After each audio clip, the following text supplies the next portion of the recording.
Bonjour, dans cette vidéo, nous allons voir un nouveau type de fonction, les fonctions exponentielles. Alors, nous allons commencer par une introduction. Pour cela, on va considérer le phénomène de division cellulaire chez une bactérie, par scissiparité. Donc, par exemple, on va s'intéresser à l'Escherichia coli, qui est une bactérie qui est naturellement présente dans notre flore intestinale. Toutes les 20 minutes, la bactérie va se diviser en 2 nouvelles bactéries. Donc, le phénomène de scissiparité, donc on a une cellule mère, on a allongement de la cellule, donc elle s'allonge de 2 fois sa longueur initiale, et réplication de l'ADN chromosomique bactérien, donc à l'identique. Ensuite, on a séparation des 2 molécules d'ADN, et ensuite la scissiparité, on a 2 nouvelles cellules, donc 2 cellules filles, qui sont complètement identiques à la cellule mère. On a comme un clonage. Donc, on a une cellule mère, puis on a la division cellulaire qui se fait, donc la scissiparité. On a donc 2 cellules filles identiques. Ces 2 cellules filles-là, identiques, vont également subir la division cellulaire, donc la scissiparité, ce qui va nous donner 2 nouvelles cellules filles identiques pour celle-là et 2 nouvelles pour celle-là. Donc là, on aura 4 cellules identiques. On a de nouveau scissiparité avec les 4 nouvelles cellules, ce qui va nous en faire 8. Donc au début, on avait une cellule. 20 minutes après, elle s'est divisée, donc on a 2 cellules. 20 minutes après, on en a 4. 20 minutes après, on en a 8. Ensuite, on en aurait eu 16 parce que celle-là, on aurait donné 2. Celle-là, de 2 plus, donc 4, 6, 8, 10, 12, 14 et 16. Étant donné qu'une cellule va en donner 2 nouvelles. Donc, on serait à 16 cellules. Ensuite, on en aurait encore 2 fois plus, donc 32, puis 64, etc. Donc, toutes les 20 minutes, le nombre de cellules, le nombre de bactéries double.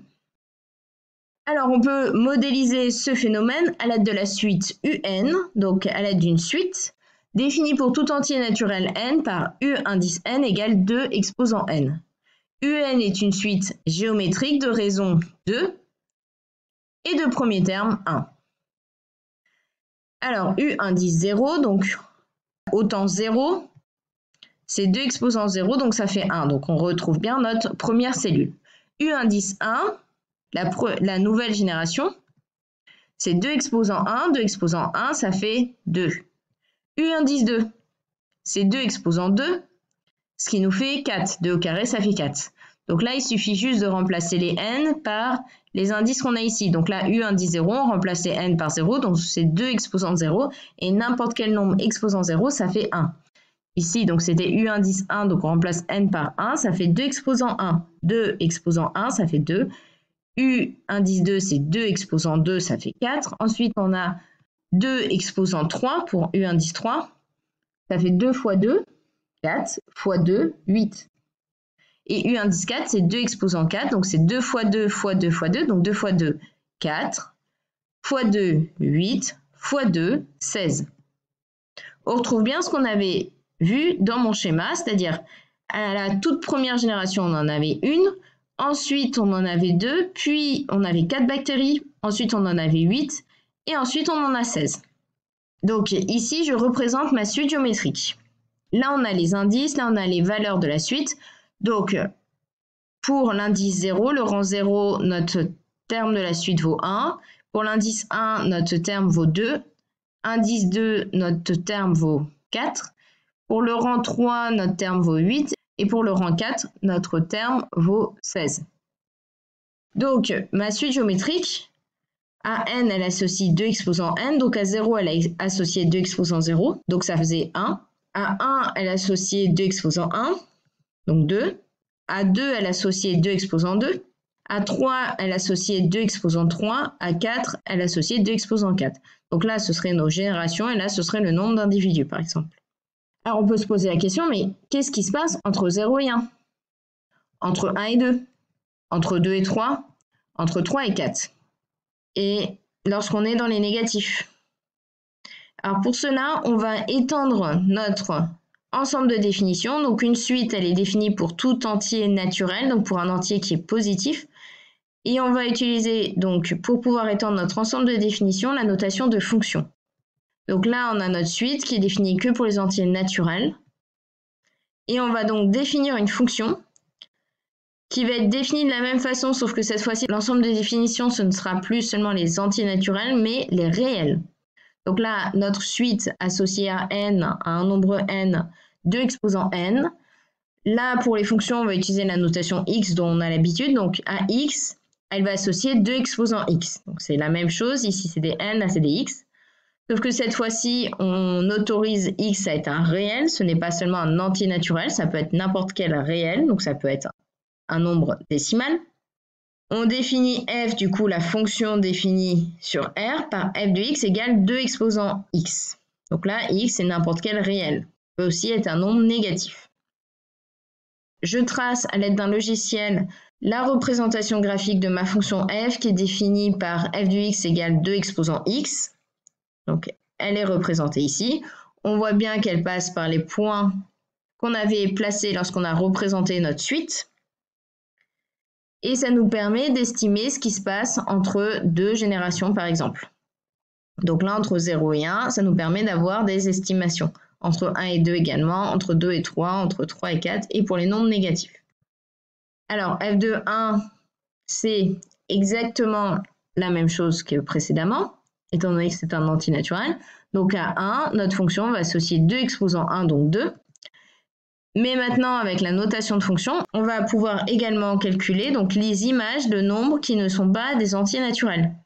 f de 1,5, c'est donc 2 exposants 1,5. J'ai juste remplacé le x ici par 1,5, donc 2 exposants 1,5.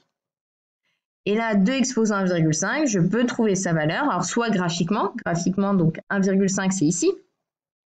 Je rejoins ma courbe et je vais lire sur les ordonnées la valeur. On voit que c'est une valeur qui est légèrement inférieure à 3. Alors, par calculatrice, on va trouver que 2 exposant 1,5, ça fait environ 2,83. Donc, on va vérifier ça tout de suite avec des calculatrices. Alors, nous allons vérifier à l'aide de ces trois calculatrices la valeur de 2 exposant 1,5. Donc, nous avons ici la calculatrice TI83, ici la Casio Graph 35+, et là, la Casio de type collège FX92. Donc, 2 exposant 1,5 vaut environ 2,83. Donc, pour faire l'exposant, j'ai utilisé cette touche-là, donc l'accent circonflexe. De même pour la calculatrice Graph 35+ de chez Casio. Donc 2 exposant 1,5, ça va être aussi cette touche-là pour faire la puissance, donc la touche accent circonflexe. On a le résultat sous forme de racine carrée, c'est pas ce qu'on veut, donc on appuie sur cette touche-là. Comme ça, on a le nombre décimal approximatif, donc 2,83 environ. Donc l'équivalent de cette touche-là sur la TI, c'est celle-là. Et pour la calculatrice de type collège, donc c'est cette touche-là qu'il faut utiliser pour faire l'exposant. Donc on a déjà une touche pour le carré, pour le cube, et donc pour l'exposant, ça va être celle-là. On a trouvé également 2,83. On peut de même passer d'une forme décimale à une fraction par exemple, en utilisant cette touche-là comme pour la Casio. Donc nous venons de vérifier à l'aide de la calculatrice la valeur de 2 exposant 1,5. Nous pouvons de même calculer donc l'image de 2, donc c'est 2 exposant 2, ce qui fait 4. Donc ça revient au même que lorsqu'on utilisait la notation de suite. Et donc l'image de 2,25, donc c'est 2 exposant 2,25, ce qui fait environ 4,76. Donc on peut calculer ça à l'aide de la calculatrice, comme nous venons de voir précédemment. Et donc cette fonction, f, va être appelée fonction exponentielle de base 2. Donc on va voir justement la définition des fonctions exponentielles de base a. Donc soit a un nombre strictement positif, la fonction f définie sur R qui a x va associer a exposant x, va être appelée fonction exponentielle de base a. Donc la fonction qui a x associe 2 exposant x va être appelée fonction exponentielle de base 2. La fonction qui a x associe 3 exposant x va être appelée fonction exponentielle de base 3, etc. Donc, on va voir des exemples. Donc, premier exemple, la fonction f définie sur R par f de x égale 2 exposant x. Donc, c'est la fonction qu'on a étudiée précédemment et elle est appelée fonction exponentielle de base 2. Donc, la représentation graphique, nous l'avions vue précédemment, elle est ici. Ensuite, autre exemple, la fonction définie sur R par f de x égale 3 exposant x. Elle est appelée fonction exponentielle de base 3. À x, elle associe 3 exposant x. Donc, à 1, elle va associer 3 exposant 1. 3 exposant 1, ça fait 3. À 2, elle associe 3 exposant 2. Donc, 3 exposant 2, c'est 3 fois 3, donc 9. À 0,25, elle va associer 3 exposant 0,25, ce qui fait environ 1,32. À moins 1, elle va associer 3 exposant moins 1, ce qui va faire environ 0,33.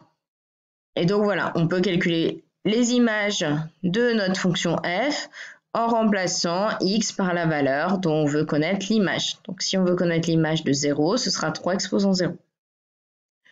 La fonction exponentielle de base 3 est représentée ici. On voit qu'elle ressemble énormément à la fonction exponentielle de base 2 au niveau de la représentation graphique. Et on va parler de croissance exponentielle dans ce cas-là. Troisième exemple, la fonction f définie sur R par f de x égale 1,54 exposant x va être appelée fonction exponentielle de base 1,54. Donc à x, on va associer 1,54 exposant x. Donc à 1, on associe 1,54 exposant 1, ce qui fait 1,54. À 2, on va associer 1,54 exposant 2, ce qui fait 1,54 fois 1,54, ce qui fait environ 2,37. À 0,25, on va associer 1,54 exposant 0,25, ce qui fait environ 1,11. Et à moins 1, on va associer 1,54 exposant moins 1, ce qui fait environ 0,65. La représentation graphique de ma fonction exponentielle de base 1,54 est ici. On constate de nouveau que cela ressemble énormément au niveau de l'allure aux fonctions exponentielles de base 2 et 3. Alors, on va maintenant étudier le signe des fonctions exponentielles de base A. Donc, on va étudier ça à l'aide d'un logiciel. Alors, nous allons étudier le signe des fonctions exponentielles de base A. Nous allons voir que toutes les fonctions exponentielles de base A avec A qui est un nombre strictement positif auront le même signe. Donc là, je vais faire varier A. Pour le moment, A vaut 2. Donc, c'est la fonction exponentielle de base 2 qui est représentée ici, c'est-à-dire qu'il y a un nombre associé 2 exposant ce nombre. Nous allons constater que toutes les fonctions exponentielles vont passer par ce point-là, qui a comme abscisse 0 et comme ordonnée 1, étant donné que n'importe quel nombre exposant 0 va faire 1. 5 exposant 0 va faire 1, 2 exposant 0 va faire 1, 1,5 exposant 0 va faire 1, etc. Donc là, j'augmente légèrement le nombre A. Et je vois que, en effet, à chaque fois, toutes les fonctions exponentielles passent par ce point-là. Là, j'ai beau le faire varier. Et nous constatons également que n'importe quelle fonction exponentielle, là, j'ai beau faire varier la valeur de A, va être strictement positive. À chaque fois, ma fonction exponentielle est au-dessus de l'axe des abscisses. Elle est à valeur positive, c'est-à-dire que les images sont ici. Il n'y aura pas d'image en dessous de l'axe des abscisses, donc ici, d'image négative. Je refais varier, on constate en effet que c'est toujours au-dessus de l'axe des abscisses. Alors là, les valeurs, elles ont l'air nulles, mais en fait, elles ne sont pas nulles, elles sont juste très très proches de 0. Elles se rapprochent de 0. C'est-à-dire que là, si je zoome,